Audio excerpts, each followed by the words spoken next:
Hello दोस्तों, स्वागत है आप सभी का आपके फेवरेट यूट्यूब चैनल एग्जाम तक वॉरियर्स पर। बिहार 7th फेज स्पेशल और बिहार पुलिस कांस्टेबल किसी भी एग्जाम की तैयारी कर रहे हैं तो active voice passive voice grammar में आता है और इस एग्जाम की तैयारी करा रहे हैं तो देखेंगे active voice passive voice basic to advance क्या हो सकता है। सबसे जो पहला क्लास है, इस क्लास में हम उसकी परिभाषा को समझेंगे और उसके बाद उसके रूल्स को समझेंगे और उसके साथ साथ देखेंगे कि होता क्या है। तो दोस्तों हम लेकर आगे चलते हैं। वीडियो को लाइक कर दीजिएगा, चैनल पर पहली बार सब्सक्राइब कर बेल आइकन प्रेस कर लीजिएगा। चलिए वीडियो को शुरू करते हैं। हमने लिखा है जब वाक्य का सब्जेक्ट, कई लोग को पढ़ लेते हैं उनको पता ही नहीं होता है एक्टिव वॉइस की परिभाषा क्या होता है, कहते किसको है और पीवी किसको कहते हैं, कोई पूछ ले तो बता ही नहीं पाते। तो ये काम मेरे साथ नहीं करना, बताना है। जब वाक्य का सब्जेक्ट वर्ब के पहले सब्जेक्ट के स्थान पर प्रयोग किया जाता है, यानी कि जो वाक्य का सब्जेक्ट होता है वो वर्ब के पहले सब्जेक्ट के स्थान पर प्रयोग किया जाए। जैसे यहां पर मैं लिख दिया है Ram killed a lion, Ram ने एक शेर को मारा। राम किल्ड ए लायन, ये बेटा पास्ट इंडिफिनिट में है। जब सेकेंड फॉर्म दिखाई दे तो पास्ट इंडिफिनिट में होता है, ये सबको पता है। Ram killed a lion, Ram ने एक शेर को मारा। अब देखो, जब वाक्य का सब्जेक्ट राम है क्योंकि राम ने ही शेर को मारा, राम के द्वारा ही काम किया जा रहा है, तो राम के द्वारा काम किया जा रहा है। जब वाक्य का जो सब्जेक्ट है ना वर्ब के पहले, अब इसमें किल्ड एक वर्ब है, किल्ड क्या है, एक वर्ब है, वर्ब के पहले आ रहा है, सब्जेक्ट अपने स्थान पर है, तो सब्जेक्ट के स्थान पर प्रयोग किया जाता है, तब वह वाक्य एक्टिव वॉइस में कहलाता है। ईवी का मतलब होता है एक्टिव वॉइस। क्या होता है? Active voice.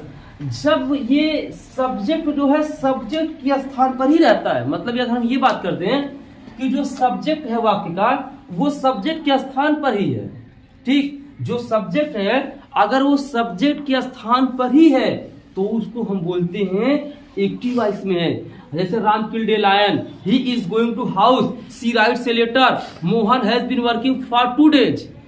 These are called sentences in active voice. जो भी आप सेंटेंस पढ़ते हैं बेसिकली सिंपल में, वो सारे के सारे सेंटेंस एक्टिव वॉइस में होते हैं। एक्टिव वॉइस किसे कहते हैं? जब वाक्य का सब्जेक्ट वर्ब के पहले सब्जेक्ट के स्थान पर प्रयोग किया जाता है तब वह वाक्य एक्टिव वॉइस में कहलाता है। Is that clear? Any doubt you can write in comment. Ram killed a lion, he is going to house, they are beating him, we are studying, I am teaching, Mohan is returning from home. These are example for active voice. Understand? Next आते हैं, अब यार PV किसको कहते हैं, PV किसको कहते हैं ये भी जानना जरूरी है, क्योंकि जिस चीज को आप पढ़ रहे हैं उसके बारे में जानना तो बेहद जरूरी है, क्योंकि बगैर जाने तो पॉसिबल है नहीं। परिभाषा पहले जान लेते हैं। कह रहा है पीवी का परिभाषा देखते हैं बेटा। जब वाक्य का सब्जेक्ट, ठीक, जब वाक्य का सब्जेक्ट वर्ब के बाद ऑब्जेक्ट के स्थान पर प्रयोग किया जाता है। जो वाक्य का सब्जेक्ट होता है, चीजों को समझना है। एक्टिव वॉइस में सब्जेक्ट के स्थान पर आ रहा था। एक्टिव वॉइस में जो सब्जेक्ट था वो वर्ब से पहले आ रहा था, लेकिन पैसिव वॉइस में जो सब्जेक्ट होगा बेटा वो वर्ब के बाद जाएगा। ठीक, कहां जाएगा? वर्ब के बाद। जब वाक्य का सब्जेक्ट वर्ब के बाद ऑब्जेक्ट के स्थान पर प्रयोग किया जाता है तब वो वाक्य पीवी में कहलाता है। क्लियर हो गया? कोई दिक्कत नहीं ना है? यानी कि जब वाक्य का जो सब्जेक्ट होता है वर्ब के बाद प्रयोग किया जाता है ऑब्जेक्ट के स्थान पर, तो हम कहेंगे कि यह सेंटेंस पैसिव वॉइस में। अब जैसे यहाँ पे हम इसका अगर पीवी बनाते हैं दोस्तों, राम किल्ड ए लायन, तो इसका पी दिख रहा है, तो a lion was killed by Ram. अब ये देखो बेटा, जब एक्टिव वॉइस में रहता है, जैसे राम ने एक शेर को मारा, अब पीवी में कहेंगे एक शेर राम के द्वारा मारा गया, एक शेर राम के द्वारा मारा गया, तो ये पीवी में हो जाता है बेटा। किसमें हो जाता है? पीवी। अब देखो, अब जो यहाँ सब्जेक्ट था राम जो सब्जेक्ट था, ये सब्जेक्ट के स्थान पर था, लाइन यहाँ पर ऑब्जेक्ट है, लेकिन ये क्या हुआ, लाइन चला है सब्जेक्ट के स्थान पर और ये राम चले आए ऑब्जेक्ट के स्थान पर। अब बताओ, यही होता है पीवी। यही क्या कहलाता है? पीवी कहलाता है। कोई दिक्कत की बात नहीं होनी चाहिए। उम्मीद करता हूँ समझ गए होंगे। Active voice passive voice clear हो गया होगा, मतलब परिभाषा क्लियर हो गया होगा। एक्टिव वॉइस में जो सब्जेक्ट होता है वर्ब के पहले प्रयोग किया जाता है, और पैसिव वॉइस में जो सब्जेक्ट होता है वर्ब के बाद प्रयोग किया जाता है। क्लियर? आगे चलते हैं रूल्स। रूल्स कौन कौन से होते हैं जो आप सभी के लिए जरूरी है कि कौन कौन से रूल्स एक्टिव से। देखो रेक्टिव से पैसिव बनाना कोई बड़ी बात नहीं है, लेकिन जब तक उसको हम गहराई से नहीं समझेंगे एग्जाम में फंसेंगे। ठीक, अब देखेंगे रूल। पहला रूल ये कह रहा है सब्जेक्ट ऑब्जेक्ट के स्थान पर और ऑब्जेक्ट सब्जेक्ट के स्थान पर प्रयोग किया जाता है। सही है सर, हमने अभी तो यही तो समझाया है, इतने देर से जो हम कर रहे हैं यही तो कर रहे हैं कि सब्जेक्ट ऑब्जेक्ट के स्थान पर और ऑब्जेक्ट सब्जेक्ट के स्थान पर। दूसरा बेटा पीवी में हमेशा थर्ड फॉर्म का प्रयोग किया जाता है। दिमाग में अपनी इस चीज को सेट कर लीजिए। और देखो हम क्या करेंगे, ये वर्ब का जो first form second form third form है ना, उसको हम बोलना बेटा जो हमेशा यहाँ पर क्या करते हैं वर्ब का थर्ड फॉर्म प्रयोग करते हैं। क्या करते हैं, नीचे करे यार, नीचे करो उसको। अभी हम आगे बैठा देंगे, तू यहाँ पर भी बैठ जाओ, ठीक है ना। तो वीडियो बना रहा बोलना मत। वर्ब क्या करता है, हमेशा थर्ड फॉर्म आती है। वर्ब की हमेशा थर्ड फॉर्म आती है। हमेशा इनमें क्या करते हैं वर्ब की थर्ड फॉर्म लेते हैं। जब हम पीवी बनाएंगे तो हमेशा क्या लेंगे वर्ब की थर्ड फॉर्म।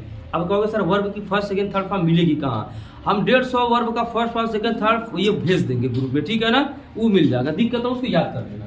और लास्ट में क्या करते हैं हम बेटा, लास्ट में यूज करते हैं या तो बाई का यूज होगा, अधिकतर 80% से एबव केसेज में हम बाई का यूज करते हैं। लेकिन जरूरत पड़ने पर, ठीक, जरूरत पड़ने पर एट इन इनटू का भी प्रयोग करना पड़ता है। जरूरत पड़ने पर एट इन इनटू का भी यूज करते हैं। लास्ट का मतलब देखो यहाँ पे बाई आया लास्ट में कि नहीं आया, सर एकदम आया, बाई लास्ट में आया हुआ है तो यहाँ पर हम यूज कर दिए।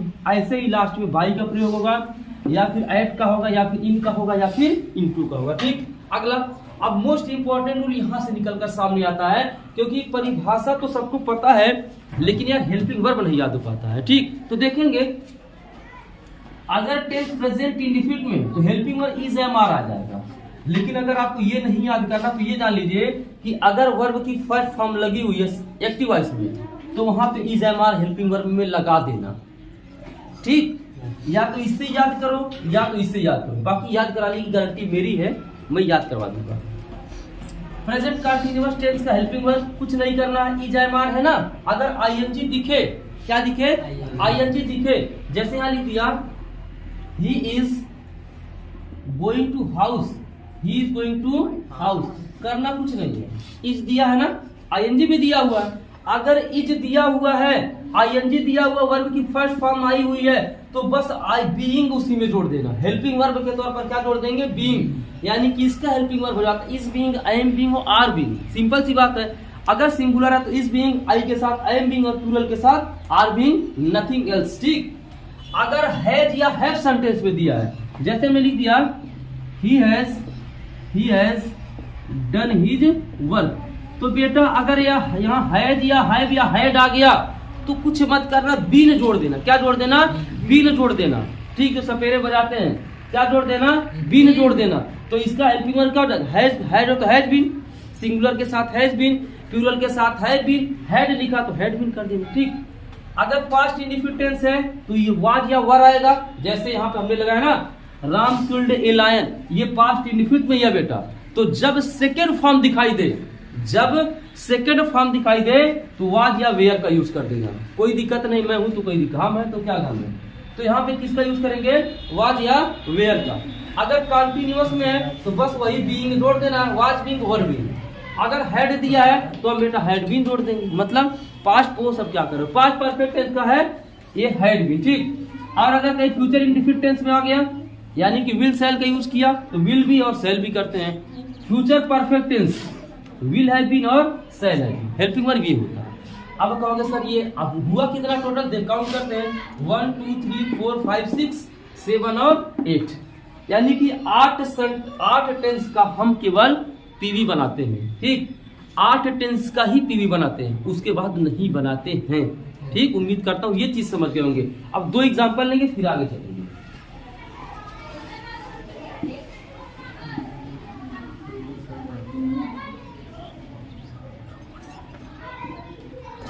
जैसे हमने लिख दिया he is he is making a noise, वह शोर मचा रहा है, वह क्या कर रहा है, शोर मचा रहा है। अब देखो यहाँ इज एम आर आ गया ना, क्या आ गया है, इज एम आर आ गया है और आईएनजी भी लगा हुआ है।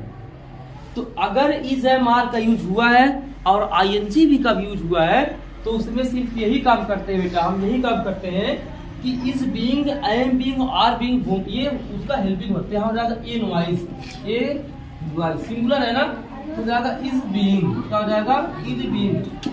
और मे की भी आईएनजी जुड़ा हुआ, यही वर्ब है और मे का थर्ड फॉर्म हो जाएगा मेड, क्या होता है, मेड बाई, और ही का ऑब्जेक्ट हो जाता है हिम।